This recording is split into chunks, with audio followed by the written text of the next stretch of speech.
Hello, everybody. We've got, if you're not on our Discord, then you aren't probably aware that we are relaunching season 3 this week. So if you are interested in diving back in and jumping into this adventure starting at this season, you can listen to this episode, this little pre-episode where I'm going to outline seasons 1 through 3, all the events that have occurred, at least the major events, to kind of lead into the current place that we are going to start the rest of the season off of. And so if you're interested in joining the community, I'll include a link to the Discord in the show notes here. And yeah, let's dive in. So this isn't going to be some kind of super creative audio experience. I'm just going to I've taken a lot of notes. I've looked over each of the seasons and I'm going to go through them. And there are probably some of you who are big fans of our story and could probably do this better than me, but you know what? You're not here right now. And so I've got to do this on my own. No worries. So yeah, feel free.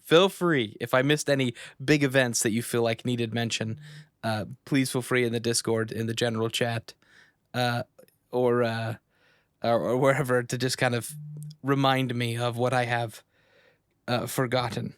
Okay, so starting out, season 1, we're introduced to our cast members, the main party, Relnor. He is I think a lieutenant officer in the Lestrade military. And Lestrade, oh gosh, I don't know if I should go to all this explanation, but we'll see. Lestrade is one of 4 kingdoms in Altera that have kind of unified in an alliance with an accord. Not the car, but the document. And Lestrade is the kingdom on the sea, and they are they're seafaring, one of the best militaries out of all the 4 kingdoms. And Relnor is a young and up and coming officer, and he is tasked with leading a team of unlikely companions, a gray cleric named Joan. And there are 3 types of clerics. There are 3 gods: the gray god, the red god, and the white god. And really, the only 2 that are kind of that most of the peoples of the 4 kingdoms are comfortable worshiping and following are the gray god and the white god. The red god is kind of considered to be a violent or chaotic figure, and that's something just to kind of put a pin in for now. So, so the Relnor and the gray cleric Joan Stormcrown, who was raised more or less by the monastery here in Lestrade by the gray clerics and priests. And then there is Winibrit Dumplekin, and she is a would have been rising star in the Wizards Guild, an incredible tinkerer. Her family owns a candy shop that's well beloved by the peoples of Lestrade. However, she found herself doing a bit of dealings, her and her buddy Podge doing a little bit of dealings with the black market. And we don't go into all the details of that, but basically her membership within the Wizards Guild is revoked. And to kind of get with the High Captain, who's basically the king of Lestrade, Captain Harris, he kind of throws Winnie into this party for this mission, more or less to just get her out of his hair because the Wizards Guild wants to imprison her, but he doesn't think that's the right move. So to kind of get them off of his back and try and like eliminate the level of scandal, he's just going to kind of hush her out of town on this mission, following Relnor as his ship wizard, even though he doesn't have a ship, and then their tag along Dalfin, and he is not necessarily assigned to the team, but he is a big fan of Relnor. The 2 of them have kind of grown up being friends. Dalfin is an orphaned halfling who grew up in the local monastery. He's a monk, climbs on top of buildings, runs everywhere, is very agile. Was more or less raised by Brother Theodoric, one of the elder monks in Lestrade. And the monks themselves are very driven to meditate and focus on their ki and their natural body and connecting with the kind of the soul of the world, more or less.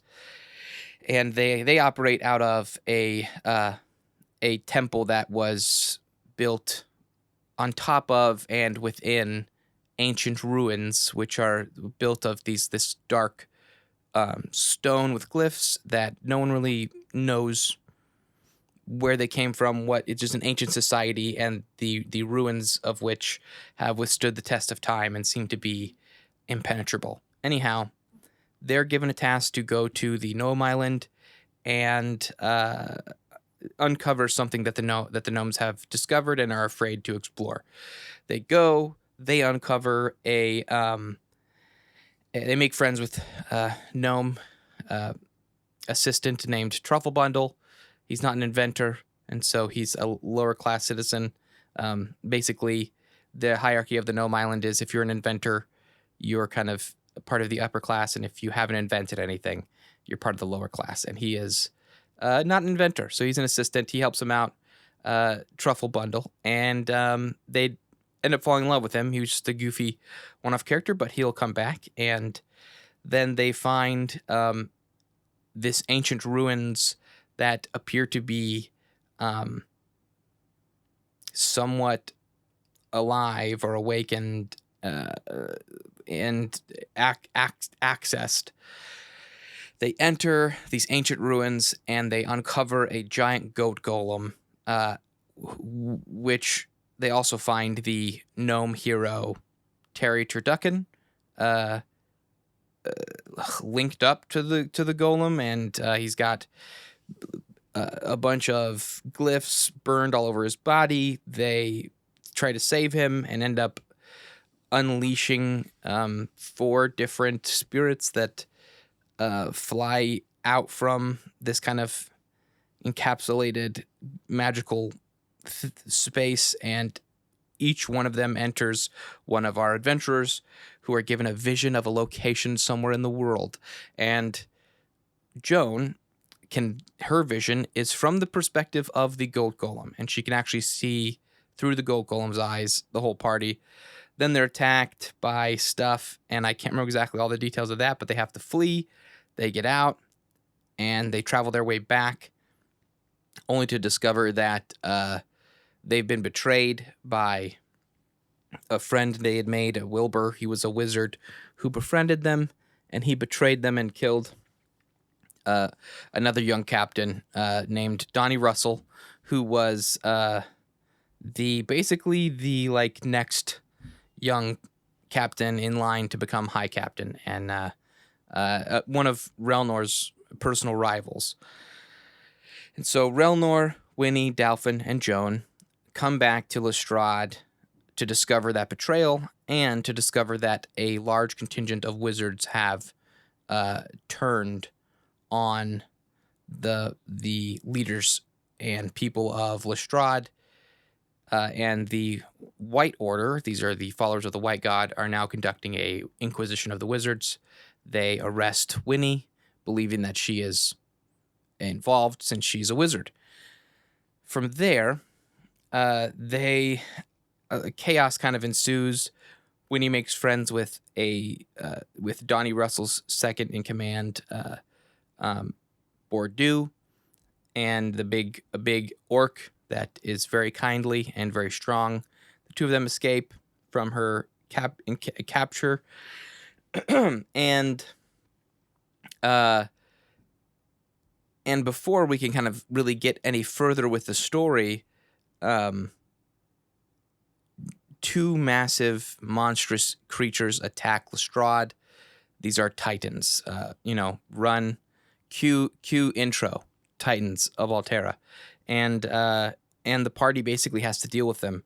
However, Joan is taken over by something that possesses her kind of in the moment. Her body begins to glow, and the same markings that they saw on Terry Turducken cover her body, and she starts to float into the air, and she goes on a kind of a soul quest where she is more or less encounters an ancient being who is tied to the gold golem. And when she succeeds she kind of faces her trial, comes through it, ready to help her friends, and finds herself in control remotely of the goat golem. She breaks free from the ancient ruins and discovers another giant titan attacking the Gnome Island. She battles that titan while the wizards on Lestrade have escaped from their confinements from the White Order and are now doing war on the Titans. Brother Theodoric and the monks are doing war with another one of the Titans in Lestrade. Brother Theodoric ends up sacrificing his life to get rid of one, and the wizards end up getting rid of the other. And it's like kind of like a full effort. Like hundreds of wizards are able to take down one of the Titans. And Brother Theodoric is able to use Quivering Palm, which is the most powerful monk attack and perhaps one of the most powerful attacks in all of D&D. Anyhow, moving on, the party is then reunites after Joan kind of comes out of her trance. And they are brought back together by Captain Harris, who informs them that Wizard Wilbur, the betrayer, fled to Alestria. And so basically he says, here's the deal. He learns about their visions and says, you guys can either hunt after Wilbur or you can look for these golems.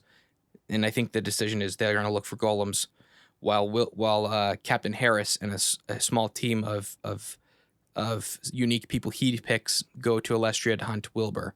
So the party then meets Terry Turducken again, who has helped to transport via massive ship the goat golem to the shores of Lestrade, where Joan is able to activate it again.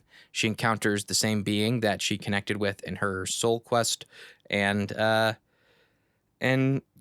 they ride the goat golem to the south in search of the other golems based on the visions they received in the ancient ruins. And I'm going to pause so that I can get a drink of water. All right, so that is probably like the first 4 episodes, and I'm going to kind of move a little more broadly through the rest of the story. I just feel like setting up that initial kind of quest is important. And apologies if you hear my squeaky chair. I am sitting in a chair, and it is squeaky. Moving on. So that's kind of like the inciting incident. The quest begins, Act 1. Act 2 of Season 1, the party travels south. They fight a titan that was a small halfling-like creature named Miscreant, who turned into a big, giant, disgusting worm titan. And they fight him. Joan's able to defeat him with her golem with the help of her friends, and Dalfin almost dies. And then they meet the Yrden. And we're not going to talk about wet stones or what they look like. We're going to move on from there. They meet the Yrden and basically discover that they are the fulfillment of an ancient prophecy handed down through verbal tradition and storytelling amidst the Yrden, which are the Yrden are a human tribes of the south that have kind of really, really ancient roots. They go back further than their actual histories, go back further than any recorded histories of the Four Kingdoms. And but the Yrden are split into a bunch of different factions, and they learn of Orung Fellhammer, an orc leader from the southern deserts, who is amassing an army of more than 100,000 orcs to march north and defeat the Yrden, and then even move further north to conquer the Four Kingdoms. So, with the encouragement of the Yrden leaders that they have kind of convinced who are convinced that the four of them are the bringers of shade, beings of lore and history that are destined to save the world, they split up to unite the Yrden, to kind of connect with all the different Yrden of the south and bring them together into one massive, the Yrden True, which is basically the united Yrden. And so we get the party splitting up. That's kind of part 1 of Act 2. Part 2 of Act 2, after the party splits, Winnie finds her way to, and Winnie, along with the help of oh my gosh, how did I forget this? A being, like a pixie-like being named, that Winnie names Penny, bonds with Winnie more or less, and she ends up being able to help Winnie find access to some super active ancient ruins that are housing a large society of orcs. And this is actually where Bordeaux hails from. And I think he may have been the one to kind of set her on this course with some information. And so Winnie and Penny find the Well of the Orcs within houses of Valasol, a draconic-like being who is, in fact, the Grey God, or at least the embodiment of the Grey God as this world understands it. The Grey God, Valasol, awakens Winnie's soul powers and more or less gives her the ability to activate ancient ruins.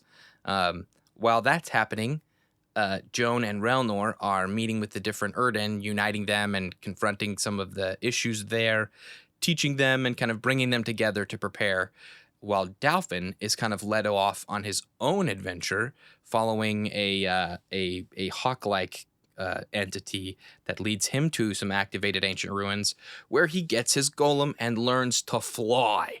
And he goes on his own kind of soul quest and is given his golem, which is a hawk golem that is really cool. And while he's on that quest and when he's on hers, Relnor and Joan are confronted.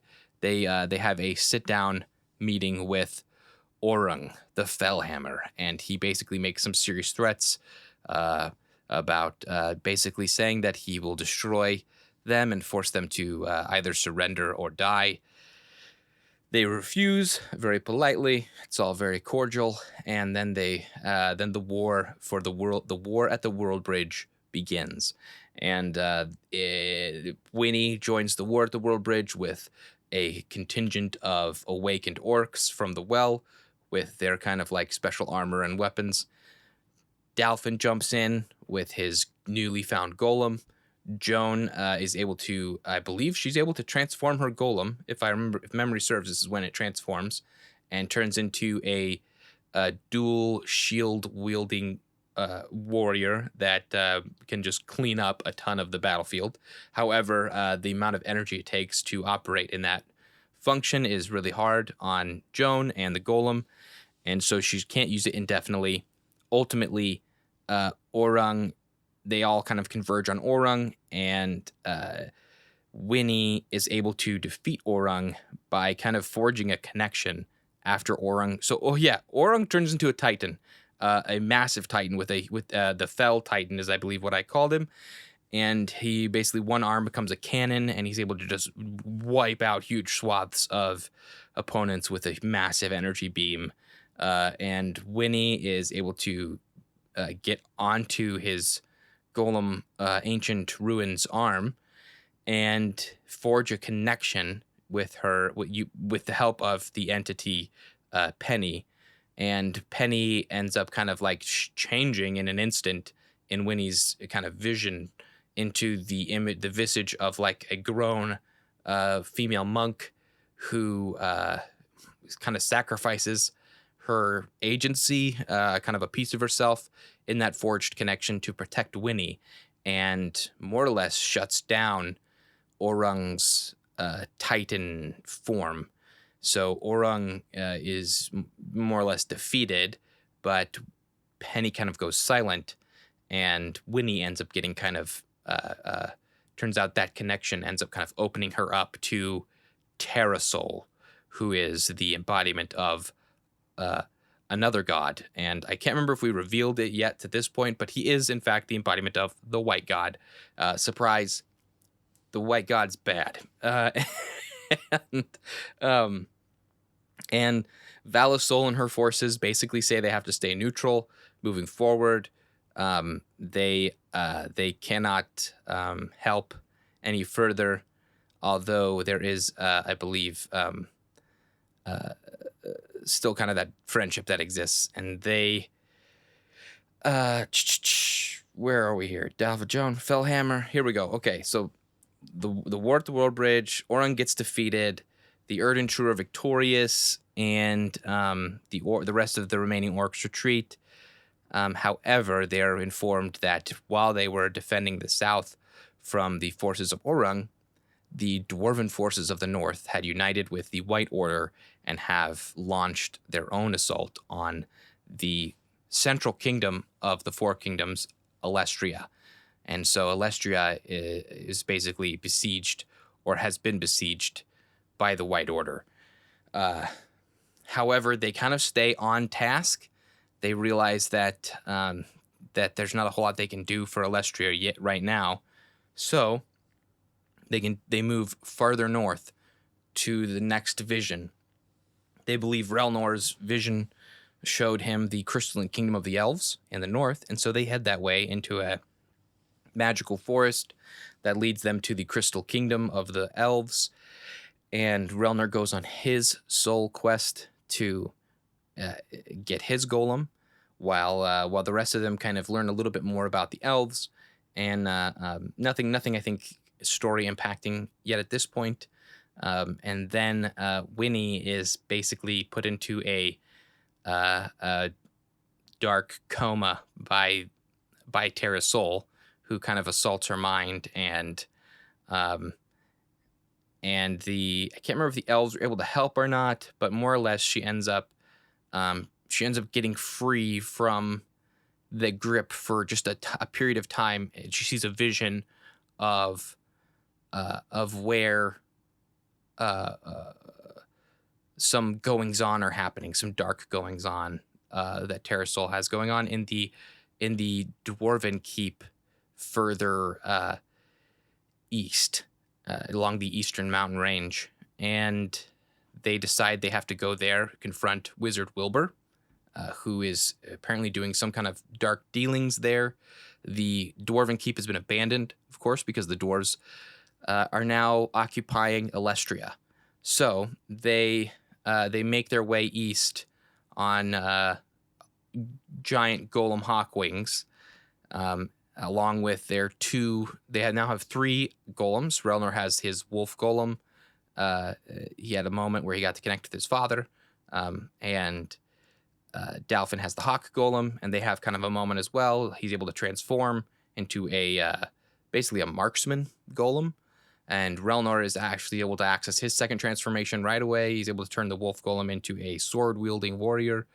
And the four of them then travel with their three golems to the abandoned Dwarven Keep, where they confront Wizard Wilbur, who transforms into a big fiery stone titan that they have to defeat. And in the process of fighting him, Winnie finds her golem, which is the soul quest she goes on, is to kind of basically uncover Penny and the truth about who Penny is. And Penny and Winnie reunite, and they become kind of like reconnected. And Winnie emerges in a giant rhino golem that is just intense and can transform into a punchy monk fighting big massive muscle golem. And that is more or less the conclusion of season 1. Season 2, we find ourselves, I believe, several months later. I think through 6. I can't remember if it was like 3 months or 6 months later, but a decent amount of time later. The Dwarven Keep has now been occupied by the remainders of the Allied Kingdoms. Lestrade has been conquered as well by the White Order and Titans. The Diadem Reach, the Kingdom of Gold in the east, in the southern east, they are held up and under siege by Titans, but they have sent a contingent of warriors to join the forces at Kazkarig. That's the Dwarven Keep's name, which I may not have mentioned. And the party of golem riding warriors basically keep this Dwarven Keep safe from a constant barrage of Titans. So there's just regular fights with monstrous titans that try to overtake the kingdom. The fourth kingdom of the four kingdoms is the Kingdom of Lights, which is Fairhaven, and they have remained neutral, which is terrible because in remaining neutral, they basically have abandoned their allegiance to the four kingdoms, and and that's kind of a problem. And we learned that they really have been kind of doing bad stuff from the very beginning, enslaving humans through a blood bond. However, there's a large contingent of human warriors that have broken their blood bond and fled Fairhaven and have joined the Four Kingdoms. So there are pieces of each of the Four Kingdoms: the survivors from Alestria and Lestrade, a contingent from Diadem Reach, and the Bloodbreakers from Fairhaven, and they all kind of unite there and have kind of a war room kind of discussion on how they're supposed to proceed. Relnor basically, I should say, let me get this in order here. So the parties defends the keep from Titans. Winnie, using her new awakened abilities, uncovers some ancient ruins beneath the keep. And one of the things they discover is a waypoint system with which they can use to travel from ancient ruin location to ancient ruin location. And they get kind of a map of where those different ancient ruins are throughout Altera. Relnor resigns his captain's commission that he received after their first mission at the beginning of season 1. And it's a big deal. He mainly does that so that he can operate freely and isn't actually bound by the command structure of the Four Kingdoms. And disappoints his surrogate father, which I should have mentioned. High Captain Harris was basically Relnor's surrogate father. He served with his father. Relnor's dad was the High Captain before he died. And so Relnor's dwarf daddy is disappointed that he left the military, and the party decides that they're going to travel to these other ancient ruins in search of answers and some way to defeat Terrasol and defeat the Titans, because it's kind of the bigger threat here is the existential one. So while they do that, the allied kingdoms at the Dwarven Keep decide that they are going to launch an assault on Fairhaven and unite basically the forces of the north so that they can then head south to retake Alestria. I'm going to pause so I can get a drink. Okay, now, so that's kind of the decision. That's more or less Act 1 of Season 2. So Act 1 of Season 2, they decide that party is going to go travel. They're going to actually travel to the Well of the Orcs, where Winnie was. And the United Kingdoms are going to take on Fairhaven, free the humans, and then make their way to Alestria. And so the plan is for eventually everyone to unite together to retake Alestria. The party finds Valisol alone not really alone, but in an abandoned Well of the Orcs. There's no more orcs there anymore. They've all fled. The only two beings left in the well is Valisol, the great god, and Jimmy. And Jimmy reveals himself as the will of the red god, who is also known as Camasol. Camasol. I'm great at having names that are inconsistent. So, Jimmy's awesome. He's a wacky, wild, chaotic character, and we learn a little bit more about the red god from him. Also, doubling back, one of Joan's mentors, Davi, was a quote-unquote gray cleric who actually revealed herself to be a red cleric the whole time. She was faking it. And so she was connected with Jimmy. And so Jimmy is kind of able to reveal a little bit of information about her, because whenever a red cleric prays, they pray and connect to Jimmy. That's right.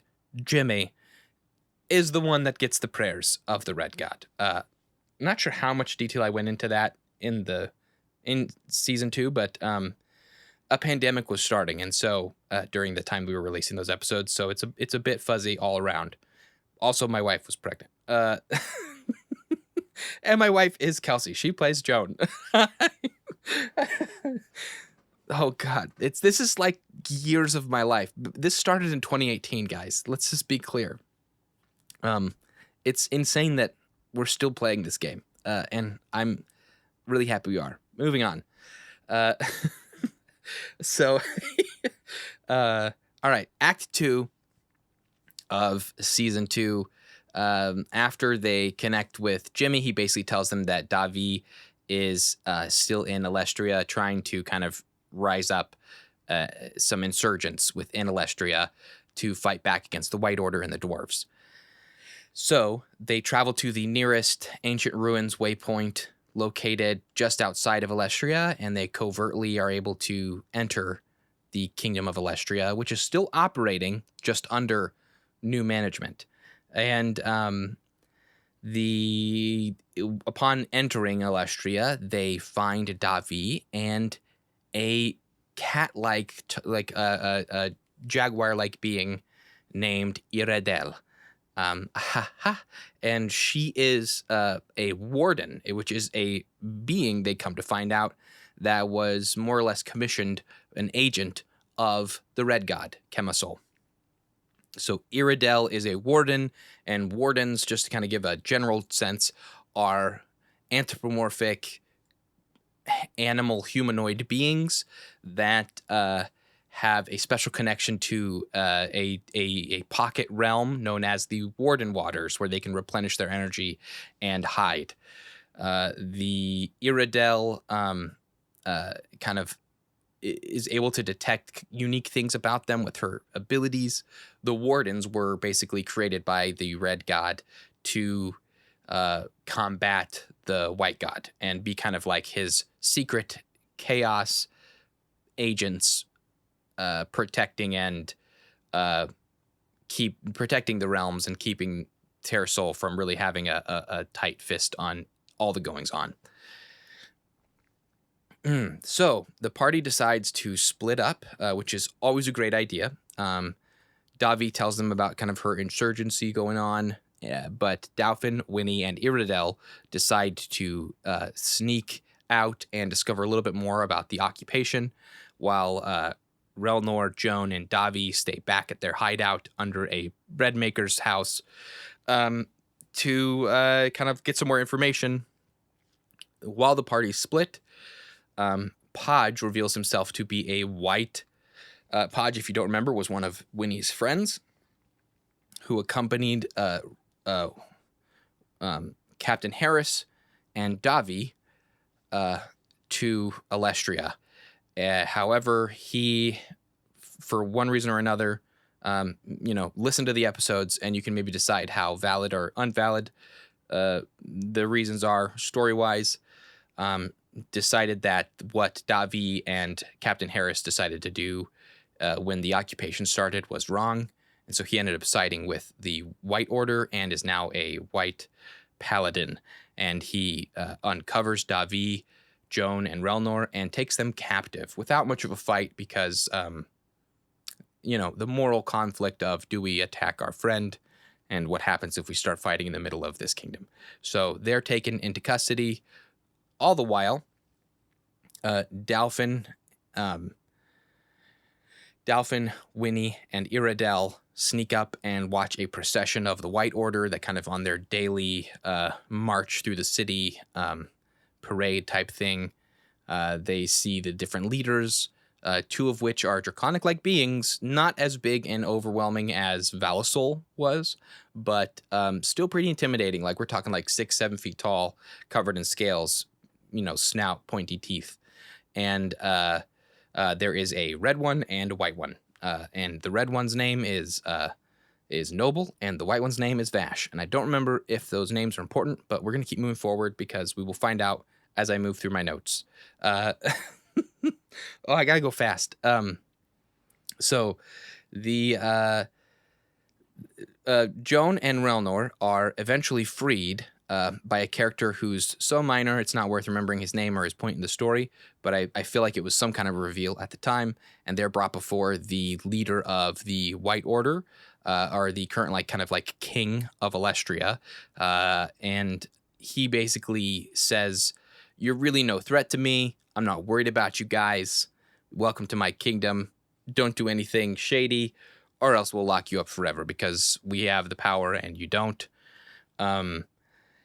They are in that time they are reconnected with somewhere around there. Iredell disappears and Dalfin causes all kinds of chaos. Winnie does her best to mitigate the chaos, and the party reunites Relnor, Joan, Dalfin, and Winnie. However, Davi is nowhere to be found, and on their way out from the kind of castle keep of Alestria, the red draconic being, who we come to learn are called stewards, and they're basically what Iredell, the wardens, are to the red god. The stewards are to the they're kind of another version of those, each to their own different god-like being. So Noble, this red steward draconic being, was an agent of the red god of Chemisol, but he failed in his mission, and so he basically gave himself over to the enemy and is serving them. However, upon seeing these four, he's led to kind of basically help them by giving them some information and hiding them away in his little secret ancient ruins hideout, where there basically was a seal on some of the power of Chemisol and Terrasol. Valisol is the only full god, really. Chemisol and Terrasol battled it out so much in the early beginnings of Altera that they both weakened their own power, but still have a very active influence on the world, while Valisol, the gray god, has more or less remained completely neutral, watching everything and kind of keeping notes, which is very much the gray order's whole deal, is just documenting and not engaging, while the red order is all about action and doing stuff, and the white order is all about supremacy and control. Surprise! While they're in this ancient ruins hideout of nobles, they discover a being known as Josua, who emerges from this kind of ancient seal of power, which has been broken, trying to harness the power of the ancient gods that remains, the kind of the vestiges of it. He emerges from the seal completely naked and ancient-looking, big beard, and he dies with a kind of an amber orb rolling onto the floor in front of the party. The orb begins to glow. Josua is brought back to life and health, and his beard falls off. And they see him, kind of as a incredibly healthy, full-grown man, and learn a little bit about the Immortals. And this is kind of a very small tease to what's coming for the remaining for season 3. Josua reveals himself to basically be the Jimmy of the white god. However, he has gone rogue. So while Jimmy is the will embodied of the red god, Josua is the will embodied of the white god. And I'll explain more of what that is later. But for now, you just need to know he's kind of a nobody's friend character, and you don't know if you should trust him, don't know if he's a bad guy or a good guy yet. More or less, he gives them a little bit of information and basically says, stay out of my way. Then Jimmy shows up, if memory serves, and they're able to learn that Davi is imprisoned at the White Tower, which is the center of power for the White Order. So the party decides that they have to travel they infiltrate the White Tower and free Davi. And that is basically the end of Act 2 of Season 2. And the Act 3 of Season 2 is they get into the White Tower, the party finds their way down into the dungeons, and down there they see all kinds of different captured beings, as well as a big mushroom-like being, a myconid-like character that I won't go into detail about, but I do hope they show up in Season 3. They find Davi in the lowest levels. There's a little clerk that they knock out, and they find Davi in one of the rooms being interrogated by a really bad-looking, glowy, red-eyed, monstrous guy that's trying to torture her. They fight to free her, and this is kind of the climax of the season. They're able to defeat him. And by the way, in the tower, they're not able to really like access their golems, who have kind of, since they're traveling, fast traveling, their golems haven't been able to come with them. So they're kind of sitting, waiting for them to access and summon them to Alestria.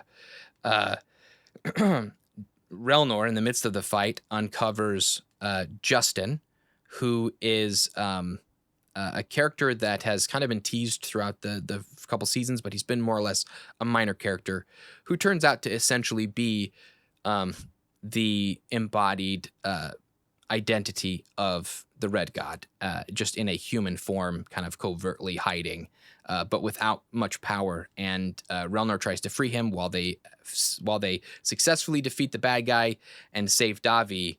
However, surprise, the little clerk that they knocked out down here in the dungeons turned out to be the antithesis to Justin. So Joshua is the will of the Red God, is the will of the White God. Jimmy, the will of the Red God, are both kind of beings of power connected to them. However, Justin is the identity, the real, true being that is the Red God. And the little clerk they knocked out was, in fact, the embodied human version of the White God, Terrasol. And as he reveals himself, the season ends. And next I will explain the chaos that was season 3 as we started trying to do it. So that is seasons 1 and 2. And I'm going to take a little short break, drink some water, and we'll dive into season 3. Okay, so season 3 starts out with us jumping right back in, right where we left off, except we've changed locations. We are now in the realm of Sol, and some of this isn't really defined in the episode. We talk about it in post shows, but I'm using kind of terminology from the world building, so apologies if it isn't really fully explained in the episode. Like I said, season 3, kind of a hot mess. So the party wakes up. All 4 of them wake up in a different realm, where the ground is made of the ancient ruins, but it flows and moves almost like liquid, and they can actually see it on their like their own bodies seem to be made up of the same essence, and they're basically like shoved down by a great weight, can't move, and all they know is that Terrasol is in the person who looked like a little desk clerk in the kind of the material plane, the like kind of their real world, is now in a draconic form, very similar to Valasol here in this realm, and he essentially grapples with Justin, who is also in a draconic form here, and basically ingests his power. So kind of kills him by taking all of his energy, magic, power, whatever, and then leaving him as kind of like a dry husk.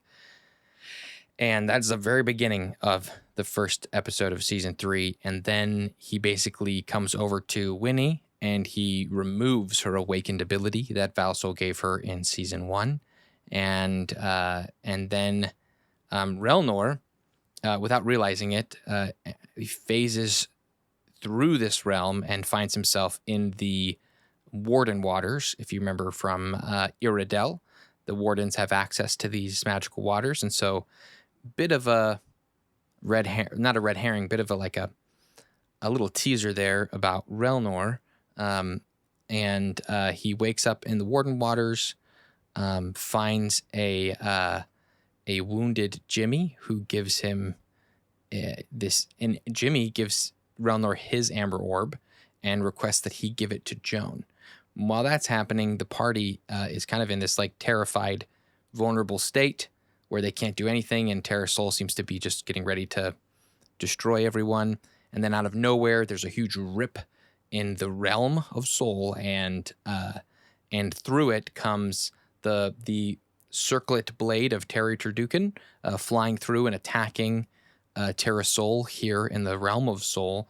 And Josua, if you remember Josua, the rogue will of the Red God, Terra Sol's supposed, like a piece of him, jumps through the tear and begins attacking Terra Sol, diverting his attention away from the party, and they then are able to escape through. They're kind of freed from that oppressive weight, and they're able to escape through the tear back into the material realm, or their real realm, and they find themselves in Truffle Bundle's workshop, or his magical inventor shop, because he has become an inventor, and the thing he has invented is a device that harnesses the energy of this big crystal and tears holes in existence, in reality. And so pretty crazy, but there's not a lot of time to process it. This whole episode is like drinking from a fire hose, and you just buckle in and hang on. So all right, the three of them now go through another ripped portal hole that will take them to their golems, which have been transported just outside of Alestria, and they're able to get in their golems. At the same while they're doing that, Relnor is able to leave the Warden Waters, and he finds himself in Alestria as all the craziness is going down. And as they're kind of gearing up in their golems, Terra Sol, in the form of a titanic dragon, bursts forth from the White Order's tower, destroying it and emerging in just like a terrifying visage of power. At the same time, the allied Four Kingdoms remnant have succeeded their siege of Fairhaven, and are now marching south, and they join up with the golems, with the party and their golems to retake Alestria from Terra Sol and the White Order and the dwarves. However, Relnor from inside Alestria is well aware that at this point there are many, many titans emerging from within the kingdom of Alestria. A bunch of dwarves and White Order members who have given themselves over to Terra Sol's power and allowed themselves to be transformed into huge, massive, monstrous beings. And so Relnor summons his wolf golem, and just in the nick of time is able to get in before all hell breaks loose. And that is where we transition then. So the war for Alterra really begins. And then we jump 6 years later, and we find, and so we kind of leave the events of the war somewhat of a mystery. We find Joan. This is after 6 years since that moment. She has been traveling all of the known world, all of Alterra, in search of answers regarding the gods and this amber orb that she's been given by Jimmy, who was supposed to have been immortal but is no longer with us. And we don't really get any news about the golems from this little 6 years later snippet. We just kind of see that she's traveling, and she's got a few companions with her that she's met along the way. However, her goal here, the point she's gotten to, is she climbs a frozen peak. She's gone all as far north as she can go, and climbs the highest peak. At the very top is a small community, and where she encounters an elder owl-like humanoid who's blind but is somewhat of a seer, and tells her about some of the ancient history of the world, the Aeold and the Aether and the Dragon and the Urdon, who eventually become, the Urdon become the humanoid peoples of Alterra, or of the world, and the Dragon become the dragon-like beings of the world. There's the keepers and the stewards, and he goes into some of the detail of that. It's a little. I think I was probably ingesting too much lore into one episode, but for the most part, he's giving Joan the most accurate, true history of their world. And in fact, Alterra, as she knows it, as many of the people of Alterra know it, is actually just a piece of a greater world that Terrasol had kind of isolated to create what he would think would be a utopia. And surprise, did not go the way he wanted. The Aeold is more or less the inherent power within their world, the whole world, and essentially the gods, whatever the gods are the beings that are able to bend that power to their will. And so there have been beings that could harness and control the Aeold, and the keepers like Terrasol, Valasol, Kamisol, the Sol siblings, they were not really at the level where they could fully harness that power. They were able to harness pieces of it, and Terrasol arguably got very close to actual god status. But in truth, the red god, the white god, the gray god were never really gods. They were just beings of immense power in a land that had a lot of its innate power that Aeold stripped from it and kind of hidden away or used up.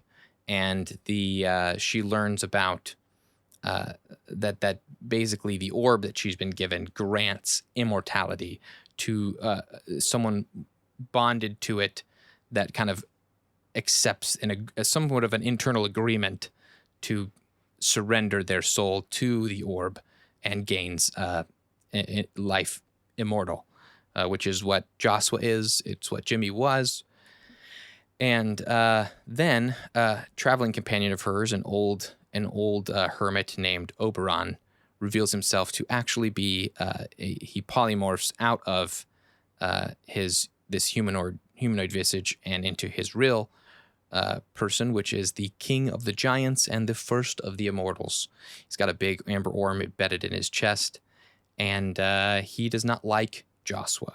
So he does like Joan, and he basically petitions for her to join him in his battle against Josua and Josua's like little community of immortals that he's amassed. He doesn't give a whole lot of world building about like where the immortals came from, what their whole deal is. Basically, he says Josua is the one who killed the old gods, and because he killed the old gods, he put us at war with the gods, and he created a space where the keepers could rise to power, and Terrasol could do what he did, and Joan refuses kindly, and rather than like rending it from her or attacking her, Oberon basically tells her that he will respect her wishes, but that she can't stay in the frozen north, that his domain will not welcome her any longer, despite their friendship, and that she must return to the south, to the rest of Alterra. And I'll say right now, the machinations of the immortals in this world building that I'm doing are not immediately presently understood or affecting the now.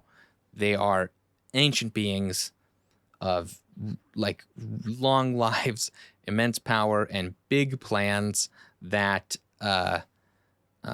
don't really factor in or consider or impact the day-to-day goings-on of the mortal peoples. So there are big things happening. None of them are like world imperiling at present, but it's some stuff that I've just set up in the world building. The main thing that Joan walks away with is she needs to be wary of Josua, because he does have his own intentions for the immortals, and they are contrary to Oberon's. And if he knows that she has an orb, he will come for it either to recruit her or take it from her by any means necessary. So she leaves the frozen north, and that is where we leave the episode. Now, to give some setup information for the rest of season 3, we did that. That episode took a long time for me to edit. It's probably what I would call overproduced. I was working with rough audio and lots of channels, and I was trying to do a lot of music and sound effects and all of that. This past year, there's been a ton of change. I've started a new job, and I started a new job literally like around the same time that we launched season 3, and so at the time, I had space to launch season 3, and then life changed dramatically. I mean, for one, we were now parents. I'm now a father, and so I didn't really consider how much attention that took, or at least I didn't consider how difficult it would be to continue a podcast while doing a full-time job. I have a full-time job as a podcast producer, working with a lot of B2B and tech companies, and I'm working with a really cool agency. It's been an incredible experience. But that has taken a lot of my time. Being a dad has taken a lot of my time. And in truth, if I'm being just completely transparent with all of you, it's hard for me to see how little progress we've made on this podcast in the last year. And diving in and doing any kind of community management, all of that is it's difficult. I feel a little insecure about how much hasn't gotten done with this podcast. And so it's hard for me to dive in and face all of that. And everyone's been incredibly gracious, which is incredible to me. And I legitimately can't express how much it means, how kind everyone's been and understanding. And I'm really excited because this last year has been a huge year of growth and learning and change. And I definitely feel like I have a much better sense of how to do my job well, how to be a very invested and present father and husband and friend and family member. And I feel ready to kind of start flexing my creative muscles again and putting out more content like this. Not like this maybe, but like the podcast. However, I think I've come to terms with a couple really hard decisions. One, the recording that we did for the battle at Alestria, the big battle for Altera, we have 3 more episodes worth of content from that recording, but it's rough and there are issues with audio where some of us are peaking.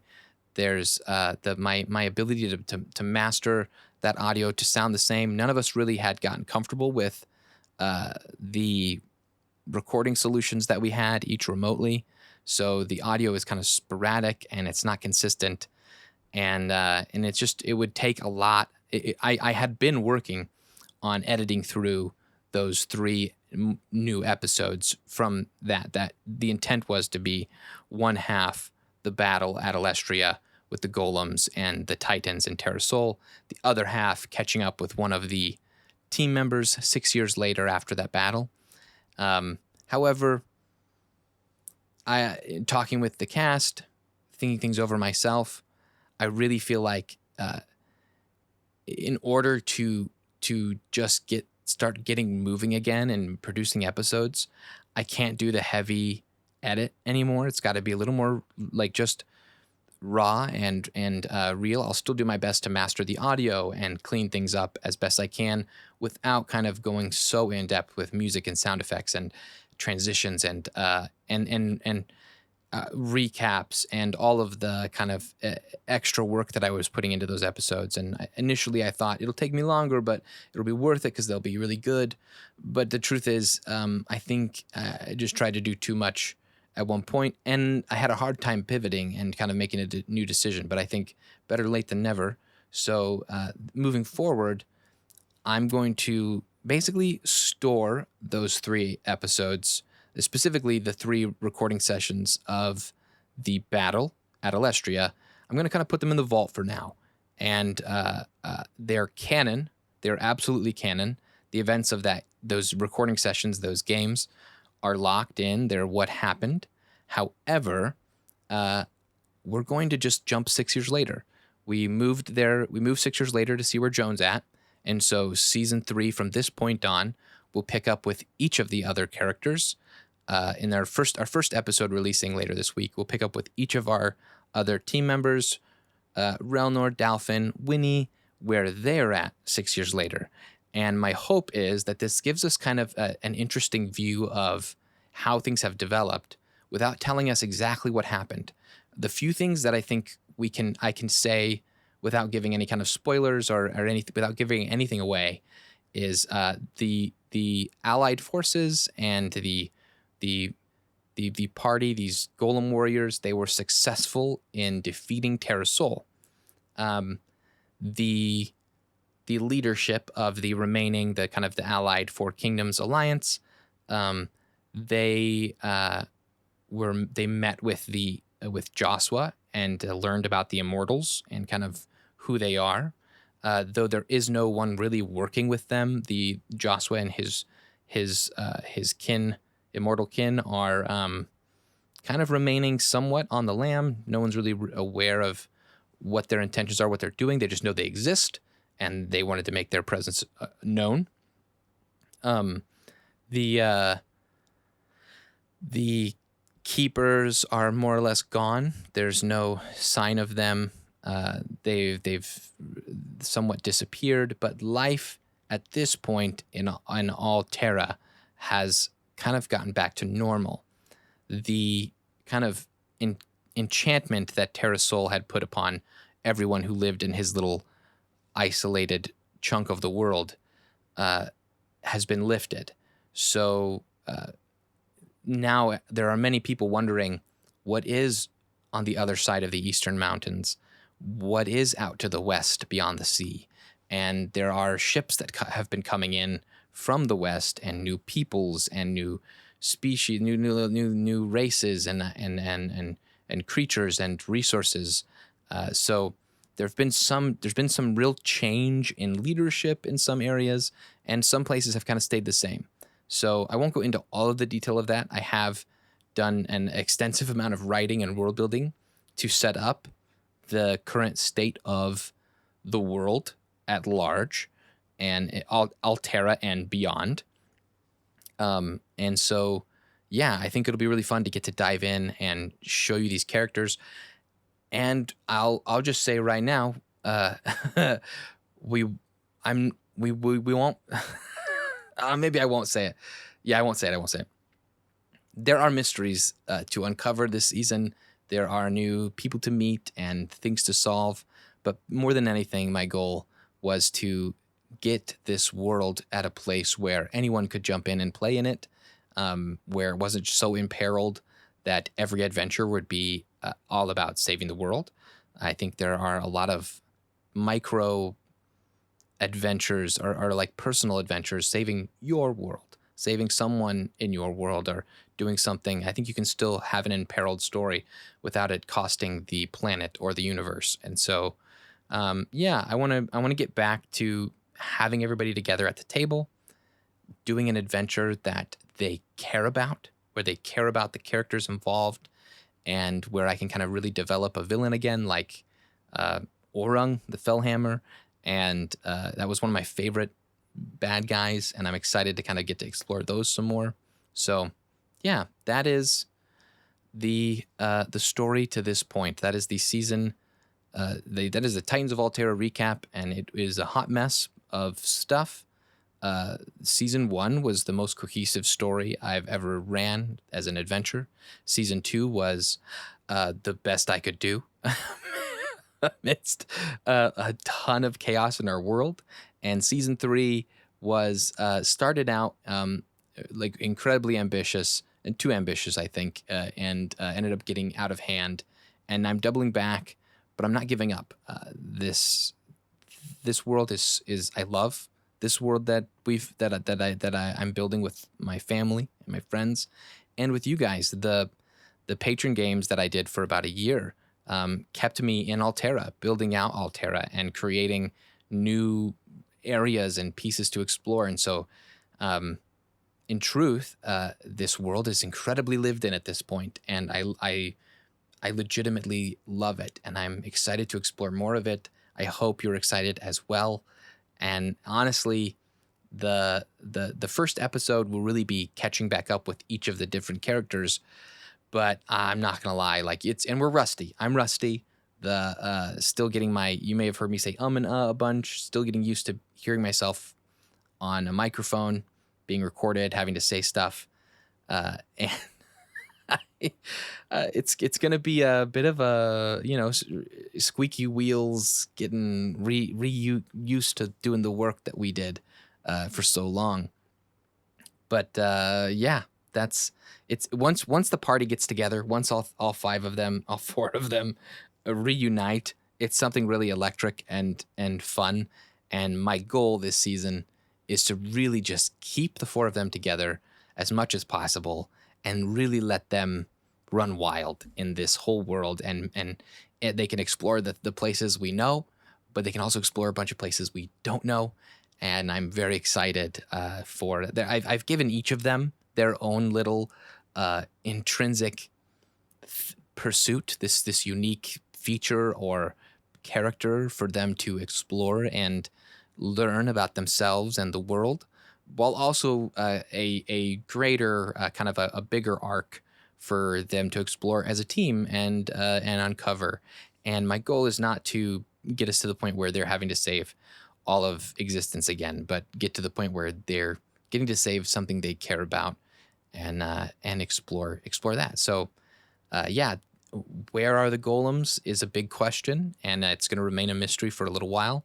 What all happened at the battle will also remain a bit of a mystery for a little while. I may consider like teasing different pieces and events of that battle as we move through the episodes, but it I hope it'll be interesting. I'm very excited. I think it'll be really fun. Personally, I can't wait to just continue DMing again and getting to do my terrible accents that are remarkably inconsistent, despite how long I've been podcasting. So, thank you for listening to this extended recap of the show thus far.